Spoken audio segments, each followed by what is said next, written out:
Tom Holland-ი რო არის ბოლო სპაიდერმენი რა. ეგ ტიპი არის ბრიტანელი.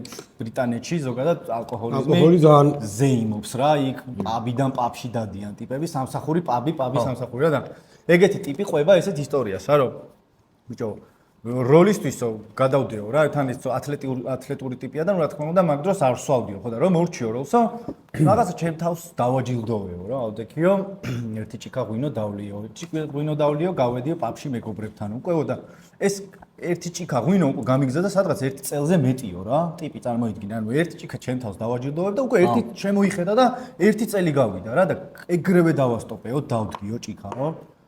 აბსოლუტურად გამოფხიზდა ეგრევე. წავედიო სადღაცო იმ კურნალეო ფსიქოლოგებთან დავიწყე სიარულეო და იმის მერე ტიპმა რაღაცა ისეთი წრეები დაარსა, უალკოჰოლური გამოუშვა და 6 თვე რო გავიდა კიდე მინდოდაო დალევაო რა და ხო და კიდე არ დავლიეო. ამით დავსაჯე ჩემი თავი და კიდე ერთი წელი აღარ დავლიეო და ერთი წელი რო გავიდაო, მე კიდე აღარ დავლიეო და ძალიან დიდი ხანი რო გავყო. 2 წელი ისე გაძლო ტიპმა, რომ საერთოდ არანაირ ალკოჰოლს აღარ გაკარებია რა და მაგ ინტერვიუ მე ძალიან დამარცხდა. ახლა კლინიკაში წევს, ხო? ისე. კლინიკაში თავის კლინიკაში.